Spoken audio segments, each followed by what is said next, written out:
Right, so we're in a pub in Sunderland, which I'm not going to name because we'll end up dropping the minute because they shouldn't be showing the match. It's Gav here. I'm with a bunch of idiots who I've never heard from before. We've got Dunbar. Hello, all right. Yep, he pretends he's 26 if you know him. Niall. Hello. Irish. Hello. Matthew. Hello, all right. And Dean, who doesn't want to talk, so we'll leave him off. So the team today is McLaughlin in goal, back three of Ozturk, Willison, Lynch, Hume left wing back, O'Nien right wing back, Power and Dobson in the middle, with Maguire, Gooch and White up front. Same system as before. Not really convinced it's the way forward, but looking at the team, it's pretty much all he's got to go with, because McLaughlin, Watmore, McNulty, De Bock, Grigg and Ledbetter aren't game changers, as we've found out this season. Any thoughts on the team, anyone? Dunbar, what do you think of that? It's interesting to see Maguire kind of coming back into contention a little bit. He's, after the whole McDonald's saga. Well, he did say, didn't he, that Maguire hasn't really done anything wrong. He said that he's been working on his fitness and stuff. So he started the game, literally the game after the McDonald's incident, didn't he?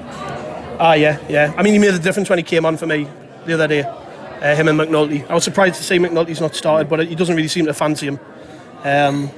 But I've just got to hope that there's enough there, because I think Dobson's legs will help, and I don't really rate Max Power at all, but he's a better option than Ledbetter at the minute.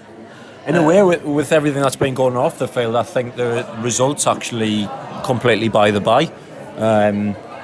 With what's going on during the week with the coordinator sort of fans protest, it would actually be more interesting to see what would happen if we get beaten. I do think we'll get beat, but if we win, which obviously I don't think we will, that's not really going to tell us anything. It's just going to prolong the off the field shenanigans, what's going on at the minute, and I think we need to get a resolution to the situation, and I'm more ashamed to say this, but I kind of hope we do get beat.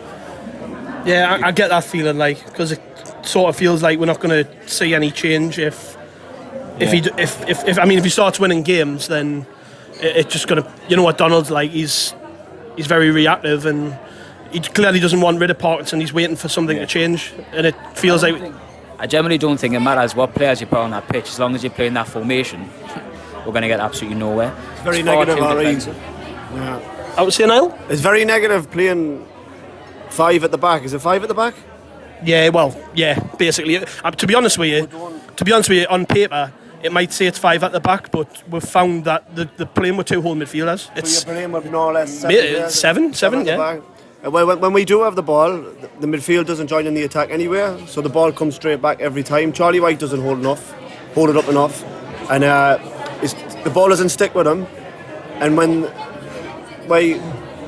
like I say, it's just so negative. It's unbelievable. I think he's kind of he's put himself in a position now where he's decided this is the way he's going to play.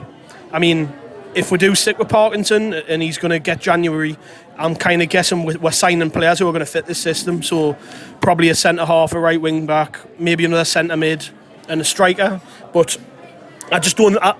Put it this way: if you get an injury in there, who do you bring on? So they're all so similar, Gavin. Anyway, all the players are so similar. The midfielders are all plodders. Do you know? The thing is, when you can see the system clearly not working, like against Bolton, when he had the perfect opportunity there when Flanagan got injured to change it, but he brings on De Bock, who's not even a centre back, to keep that same system when it just clearly wasn't working at home at the bottom of the league. He was more interested in not losing the game than winning it. Now, to me, I'd rather go out losing a game trying to win it than drawing a game not trying to lose. Do you know what I mean? Yeah, that's the problem. That's a relegation. That relegation tactics, mentality. It's a losing mentality, and that's what we've got to get away from. But I think, and this point's been made quite a bit about Phil Parkinson, that he has spent the last 18 months losing every week as manager of Bolton. This manager doesn't know how to win games, as has been evident since he come here. We haven't won. We beat Tranmere, which sort of feels like a. They were useless, though, weren't they? Well, they were, but it just sounds.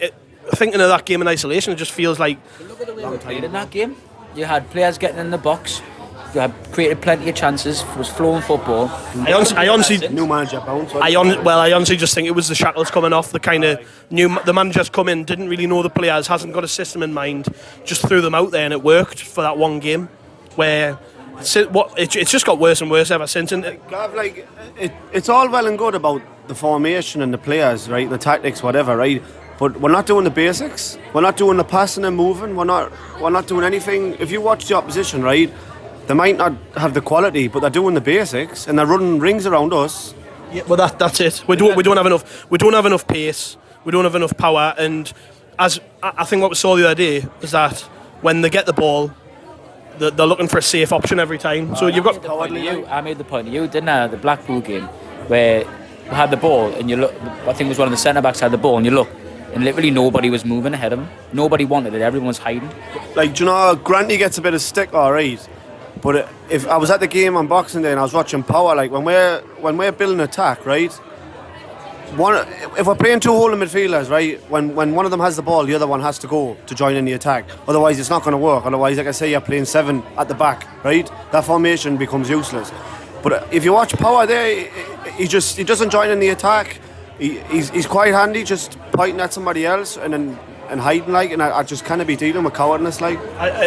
I kind of feel bad saying this, but because I was so in favour of him leaving, but that midfield just lacks Lee Cattermole, any sort of leader in the middle, really. Power, like you say, he's like Lawson to me. He just points a lot points and hides, like it's. We're kind of desperate for somebody who will take a game by the scruff of the neck. I'm kind of thinking a week ahead, so hypothetically we'll get beat today. I know I've probably been a bit negative talking about getting beat today, but as I say, we think we will. And then, I might mention it. And we'll get beat off Fleetwood. So if you're Donald, what do you do? So you've got a raging fan base who are already, fuming, not happy. We're getting beat 2 games over the Christmas period. So we're in the January transfer window then. You're sticking with Parkinson. It's like, I mean, it's toxic now, but what's it going to be like after New Year, having lost those 2 games? That's a good point, right? But if Donald's, if he wants to sell the club, like, why is he going to put his hand in his pocket for compensation for Parkinson? He wants to sell it in the best possible position that he can, so he's going to get more money for it. Well, if I know it's not good, like, things probably will get worse before they get better, but like, Parkinson says he wants 4 or 5 players, right? And like you might think I'm mad, right? But the game on Boxing Day, I thought at times his formation worked. I just think in terms of the fullbacks getting forward, especially Hume, I think Hume's a good prospect. I think his crossing's brilliant. But you see, when we're starting attack, you can't. If Hume's get the byline and only Charlie Wyke's in the box, we're not going to score. Even if he has an open goal, the chances are he's still going to miss. Do you know what I mean? I'm sorry, like. But if he's marked by 3 defenders, like, all that hard work that we've done to get him behind, which sometimes it actually is good build-up play, but then if Power's not getting on the end of it, if Ledbetter's not making that late run the box, if the other fullbacks just stand there with his head up his arse and not getting in the box, like, you can't score goals if you don't get in the box, like. Yeah, well, that was the big take I took from the game, was that I probably counted 7 or 8 quality crosses by Denver Hume, and Charlie Wyke was nowhere to be seen, and it's kind of.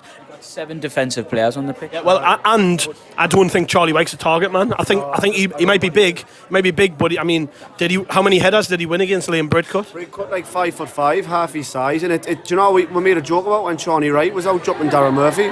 To me, that's nearly even worse. Like, well, we obviously we're talking about the game the other day. Today, I mean, I haven't got a clue about Doncaster, to be honest. I haven't watched them at all this season. They've just beat Peterborough 3 now. Well, there you go. I mean, they're a capable team. They weren't far off last season, but like they're gonna be in full knowledge of what's going on at Sunderland at the minute, and they're in good form. The problem I guess with Rangers are just through in the last minute. Yeah, fluffed it. Penalty. He's got a dive. So Morelos sent off. Morelos isn't shy of a red card, is he? But I saw. Predictions go on the table, Niall. What do you reckon? My head says 1-0 Doncaster, my heart says 1-0 Sunderland. So, right. But I think Doncaster will win. Yeah, I'm in the same boat. I think we're going to lose 2-0. I think whenever we've came up against a good team this season, we've not been able to match their energy or their effort, and the quality's much better than ours. So I'm not confident. I know you said, Dunbar, you think we'll get beat. I actually think it'll be a draw. No, because just after... No, I kind of... In a way, I would want us to get beat today just to see what would be interesting, what is going to happen with Parky. But I think we're not going to. He's not capable of manager to get a reaction out of the team, so that would just be like a bit of an annoying result. Yeah. It won't mean anything. Yeah. And that would just be typical. Matty, what do you reckon? Fortunately, going to have to stick with the negative theme of this. We're going to get beat 2-0. Well, we'll come back at full time and see what everyone thinks, but I'm not confident. Well, I don't think any of us could have expected that. If anything was said before the game, just ignore it, because canny negative, really. But no, that was much improved from Sunderland, as well as we've played all season, in my view, away from home against a team who weren't great. But I mean, the scoreline probably doesn't reflect how one-sided it was for me. I think Sunderland, generally speaking, were better team, really. Yeah, I mean, Gooch had a good game. Hume had a decent game. To be honest, nobody played badly. Thoughts, Dunbar? I think we looked a bit vulnerable on the counter, though. But that maybe. Yeah, I mean, their goal was a poor goal to concede, to be fair. Yeah. I mean, Hume went missing, and McLaughlin was poor, I thought. I think he redeemed himself with a good save after that. I think that might have been indicative of how much we were actually attacking, though. I noticed right from the start, especially before we scored, there just didn't seem to be a game plan at all. They were kind of like, they were trying crosses with these through balls and stuff, but it was just like the energy was completely different. So there wasn't really any structure to the play, and it's almost like the way you said, we didn't really have almost a specific game plan, but just the energy levels were completely different. And yeah, I mean, it was good to see the players sticking a bit more, because from what we've seen recently, like you say, the energy that it hasn't been there in recent weeks, and it was good to see even in the last 5 minutes the players running themselves into the ground to have a go. Right. Well, what impressed me the most about that was probably the work rates. Like, do you know that they were actually closing down the men, they were tracking back, I know, for the goal, but like what James said about all the attack, it probably cost with the goal in the end, because we're all out of attack, really. Do you know, we weren't used to it. The players probably weren't even used to it. Like, it was a new sign of life.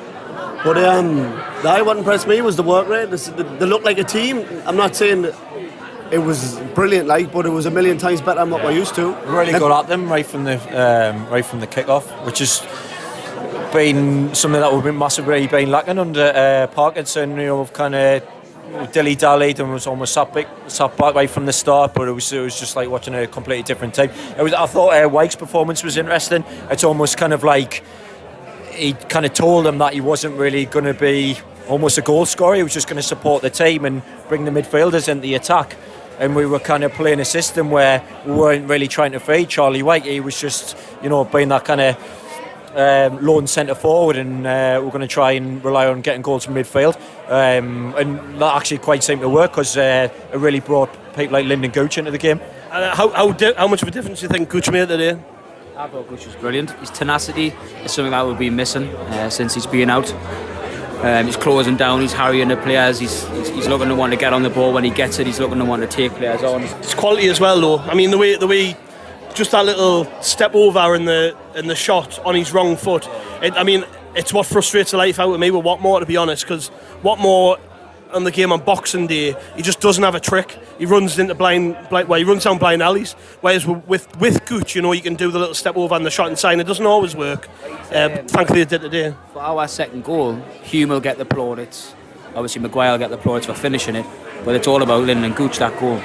The drive from the middle, really. Win the ball in the final third of the pitch, like. If you're going to win the ball in the final third, you've got half a chance, like.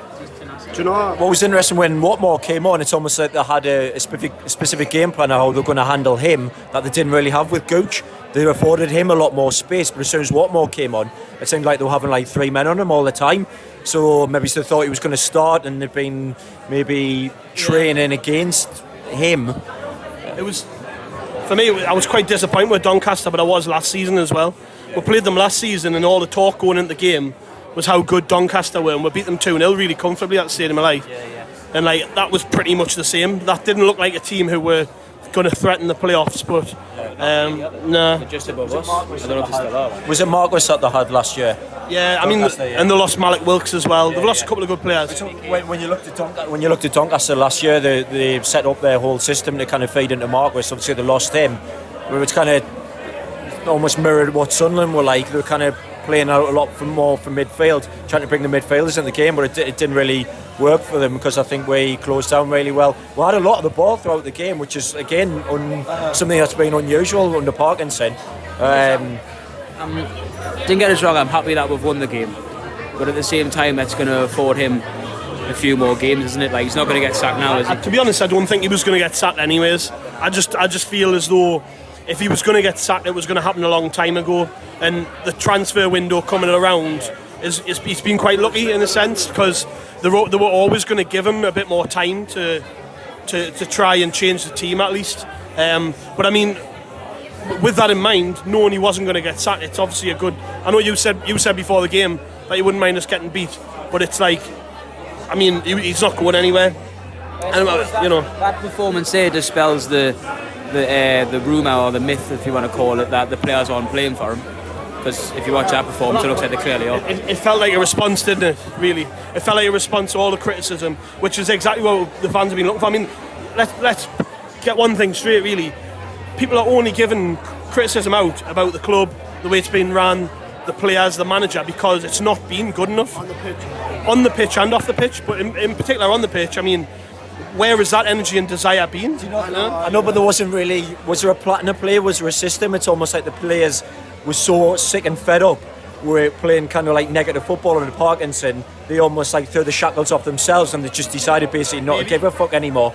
We'll just play for each other, and we'll not really listen to him. And I kind of think that's what there wasn't really a structure in the play, but there was that energy because it just came from themselves. So we'll go out there and just do what we want to do. I get what you're saying. I mean, we didn't play. I wouldn't say we played good football. What it was today is it was a combination of a bit more desire, a bit more energy, and a poor opponent who never really threatened us.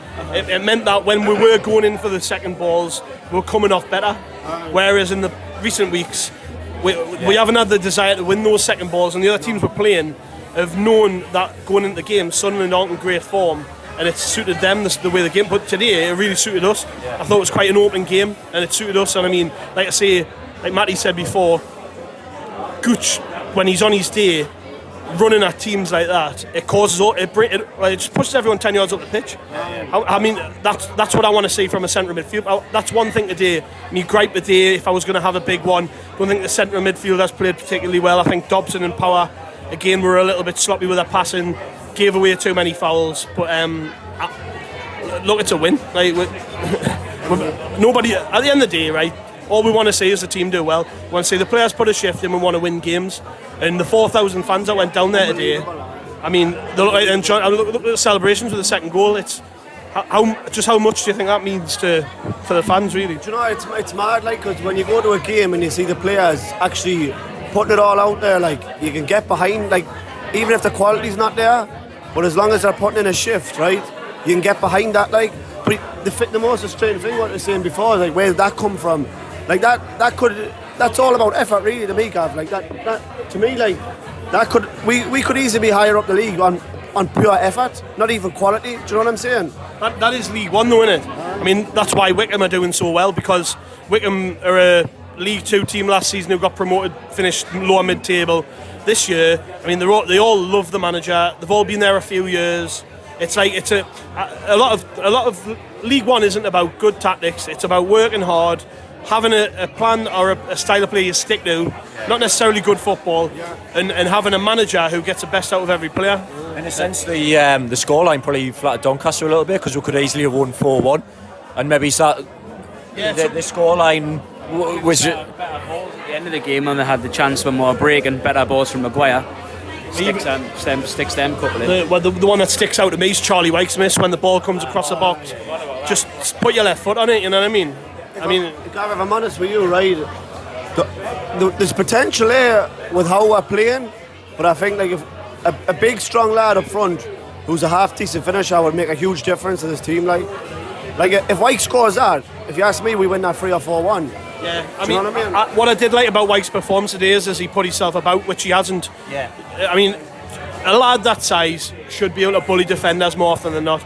And it's pretty clear that even though he's a big lad, he's not a target man. But the reason why you saw him putting himself about so much is because he kept dropping deep all the time. Yeah. And that's, apart from that one absolute sitter that he missed, he didn't have that many really clear-cut opportunities. I think most of the chances that we had were from like the midfield players. Really not very good in the air, like, is he, fellas? For his size, he's really not very good in the air. He like what Gav just said there, he should be bullying defenders. He gets bullied himself. Yeah, I mean, I think that's got to be the number one priority in January, to be honest, is a striker like Niall says. Yeah. I'll tell you one. Well, there's one, but the problem is are they going to spend money on a player like Clark Harris? Clark Harris is a all-rounder, but he's a proper League One striker, but he scores goals. And it's the same with that Nanjali at Blackpool. Like, these are players who I do think would improve our squad. But are we going to spend the money to sign a player like that? But like, it's so obvious, right? If you ask me, right, you would watch Sunderland if you'd never seen them play before 2 or 3 times, and you could nearly pick out within 10 minutes of watching them what they need, right? And that was my criticism of Jack Ross at the time, was he had 2 transfer windows to get it right. But three. But is that his fault? That's a good question. Like. But well, recruitment shocking. Like it is shocking. Like. I mean, what's it? Well, by the time next time we play, the transfer window will be open. Yeah. So again, players are maybe playing for their place in the team. You know. But do you know what? I know Parkinson hasn't done well at all since he's come in, but he has said that we do need 4 or 5, and the fact that he's come out and said that tells me he is aware. Oh, I mean, as much as I don't think he's got a clue of what he's doing, he isn't thick. And like you say, anybody watching Sunderland for more than 10 minutes can see what they're lacking. And today, it might paper over a few cracks because I don't think Doncaster were very good. And it'll be interesting to see what happens after the Fleetwood game, because if we get beat, it'll all go back to square one. It'll be like the Doncaster result hasn't happened, but if we win, then it's like, I think Parkinson's job is actually safe until the end of the season, because then he's got the transfer window, you know, he's going to get a bit of breathing time to get his own players in, to have them bed in, and there might be a bit of an uptake in performances after that. So it's a kind of like zero-sum game. If we get beat off Fleetwood, it's kind of, we're back to sort of disaster zone again, but then if we win, we're kind of, you know, that'll probably see us safe for the rest of the season, but where do you go from there? So it's all going to hinge, it seems to me it's going to hinge on that game. Can I just say though, right, I would love, right, for Parkinson to turn it around. I think we all would really, deep down, like. Of course, absolutely. Would love to turn it around, right, and actually go and get his players in, get his style of play, right, whether it's shocking or not, get the points on the board and get out this division. Do you know what I mean? I just not this season. I don't think it would. You never know, though, I think the season's a write-off now. I'm a little bit with you there. Look, it's hard to. We're talking like 10 minutes after full time here, right? It's hard to be objective. You thought it was tomorrow, I may have a different viewpoint on it, but I just still feel there's a lot missing in the team.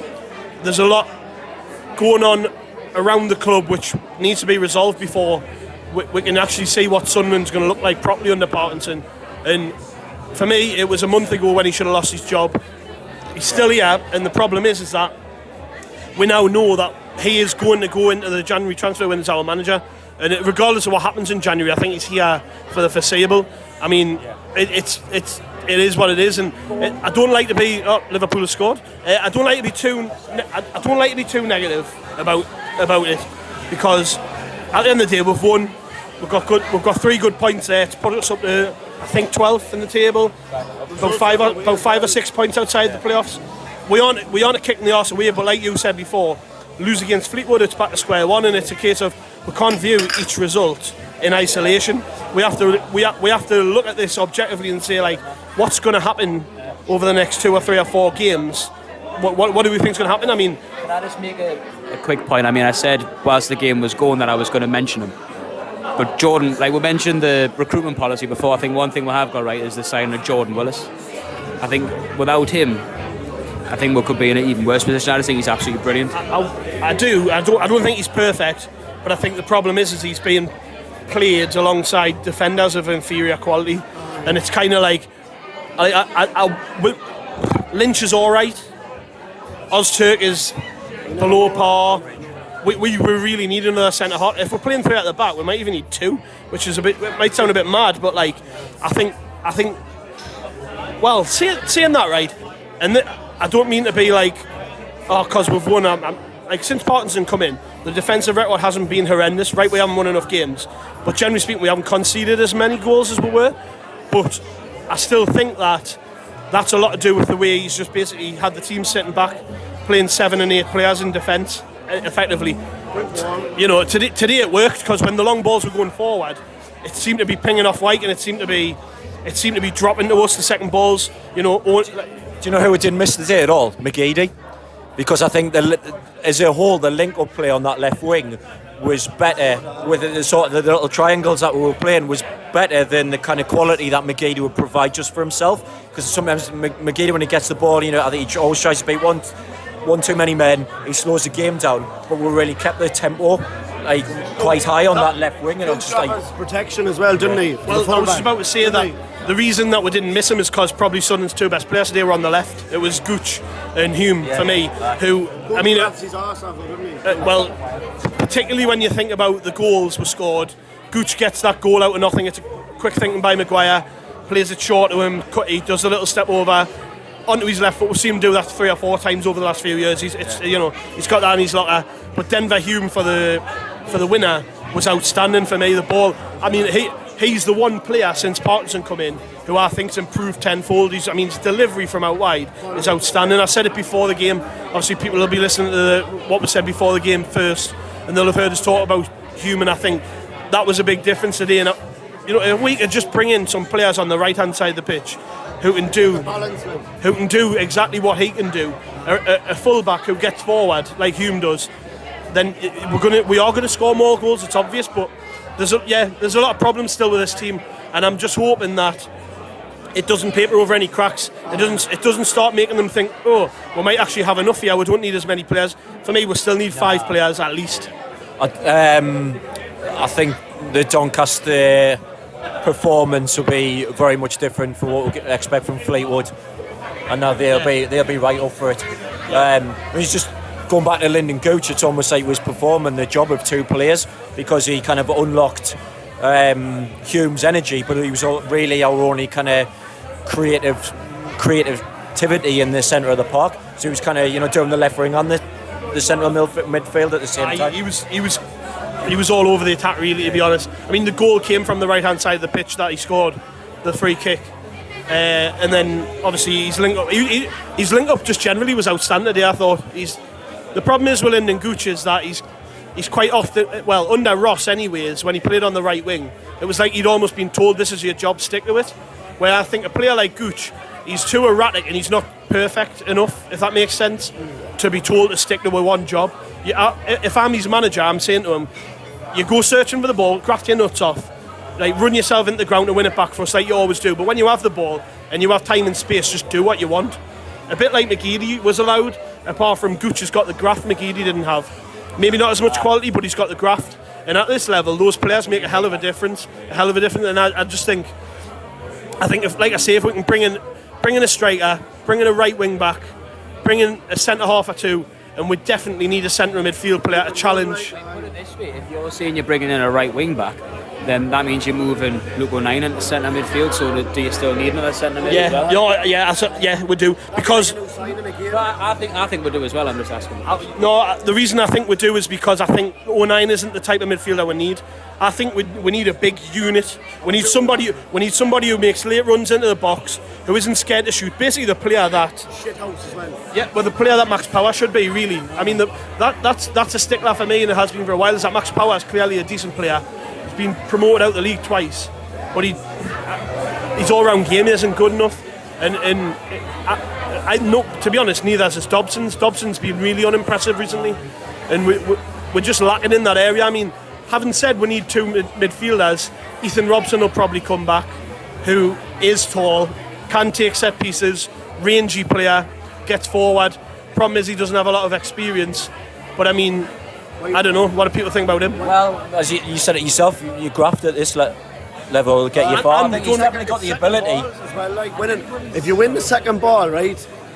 If you ask me, loads of the goals are coming from the second balls in the final third of the pitch. If you can win the majority of the second balls, not through skill, but pure grit, like who wants to put their head on it, who wants to put their foot in it, who wants to go in with a 50-50. If you win that ball up the pitch, right, that's where chances are created. If you look at Gooch's goal there, right, we won the ball final third of the pitch. Do you know what I mean? You look at Gooch when he won the ball to play human on the wing for Maguire's goal, he grafted his arse off to get that ball. It's all about having the players chase. Do you know what I mean? It's not even pretty, but it's effective. What do you think of Maguire today? I thought he was a bit quiet. He was. I think he's, as always, his set pieces were decent, and I think he got the assist for Gucci's goal. It was his quick thinking which led to the goal, because he played it short rather than everyone was waiting for the ball to go in the box. He just puts his hand on it and taps it to Gucci, runs at the defender, drops his shoulder, shoots and scores. So I think Maguire has quality. That's a difference. Maguire doesn't have to play well to affect the game, which is why you can get away with players like Gucci being the grafter in the team and maybe not playing well. If Maguire's set piece work is better than anyone will have, and I mean, he hit the crossbar with a free kick, but his all-round game isn't great. But I mean, again, he's a League One player, and what I've come to learn about players in this league is that you can't expect them to be good at everything, and sometimes it's about accommodating. Now, McGeady, all right. Obviously, there's an issue that he's off, right? But my point is that we found it increasingly more difficult to accommodate McGeady. Where I think because Maguire's a bit more versatile, you can get away with it. He's one for you. Let's say we'll get humped 3-0 or Fleetwood. I know I'm being like really negative here. I know we are back to square one, but let's say we'll get beat 2-1. It's a good performance. You know, might concede a bit of an unlucky goal. What's the fan reaction going to be? Is it going to be back to square one with the protests to the same extent? Or? I think so, because what I've noticed this season is that there's not a lot of forward thinking going on amongst fans, and I'm included in that. I think we can sort of see what's occurring here. I mean, well, look at it this way, right? We all sat there talking about Parkinson and his suitability and all the rest of it, right? And I think it's inevitable you're going to win a couple of games along the way towards the end of the season. It's a case of, is this the man that you see building Sunderland going forward? Is this the chairman that you see building Sunderland going forward? I mean, we went from at the start of the season talking about a target of 100 points, and now we actually physically, I don't believe, can make 100 points, and we're not even out of 2019. That's the fact of the matter. It's like, I think the season was already a write-off when we sacked Jack Ross. Well, to be honest, I agreed with the sacking of Jack Ross. I agree with the time. What I always say to people is that when new players, new managers, give them a chance to prove themselves. To me, Parkinson just hasn't done enough. Today doesn't cloud that at all, really. That could be nearly, like you were saying there, you're going to win games along the way. Like even the 15-point season, a 19-point season in the Prem, you're going to win one or two. Like, I'm not saying we're as bad as that, but I'm saying the lower averages, you will win a football match, right? I mean, now if we seen that effort, right, every single game since Parkinson took over, right, and we've seen it from now to the end of the season, and you've seen the players giving a 7 and 8 out of 10 every week, you'd hold your hands up and say, right, we're just not good enough. But the fact is, you know, there's quality in that team, and what you were saying is Parkinson the man to get the best out of the players. Like, you just. Well, that system he played today, to me, works. It just works better away from home. I think if you're going to set up with 5 at the back, you do it away from home, play on the break, have players like Gooch running in behind, Hume bombing on down the wing. It works great away from home, but when you're playing the bottom of the league team at the Stadium of Light and you're basically playing with 7 in defence, it's not acceptable. He has to have more than one. There needs to be a plan B, basically. I don't mind us playing that way against good teams away from home, but like Fleetwood's next. Fleetwood's good. I don't mind Fleetwood. They're a canny team. Barton always loves a game against Sunderland. They're going to try and, he's going to try and inflict a bit of pain on us like he has in the past. And I just think it'll be all right to play that way against them, but I want to see a plan B from Sunderland. I want to see a little bit something different. A bit of style, a bit of quality, passing and movement. Yeah, and that comes maybe in the transfer market. I don't know. Like you say, that the disappointment from attacking perspective in the last 2 games, probably Wyke, really. I mean, he done a decent job today, working hard and holding it up. You But like, you can't have a good game 1 in 10. Like you can't. no, and he's not going to get you enough goals. That's top and bottom. He's obviously. I mean, Griggs barely got a kick recently. McNulty never even got on the day. I just think it's quite clear that White is the type of striker Parkinson likes, but he needs another one like that. And who's out there really? Who they're going to go and spend money on? Really? You get me on a free like. Or me? Nah. Anyways, that was us. We've been talking for a bit too long now. Whatever people think of today's performance, I don't think it changes the message really. That it hasn't been good enough, and ultimately the structure at Sunderland needs to be addressed. And until it is, results like this aren't going to paper over the cracks, and people are still going to be poking holes in the owner's plan for the future, which I believe is very short term. And hopefully this won't relieve the pressure too much. He still needs to act, still needs to make sure that the transfer window is a good one for the club, and he needs to go out and bring people to the club who are going to run it properly for him. And until he does that, then we'll just keep going along the game, supporting the team, but we don't let ourselves go quiet. Keep your voices heard. Anyways, that was us. Hope you can hear us over this speaker in the corner. Sean will probably hate it, but we'll try our best. In a bit.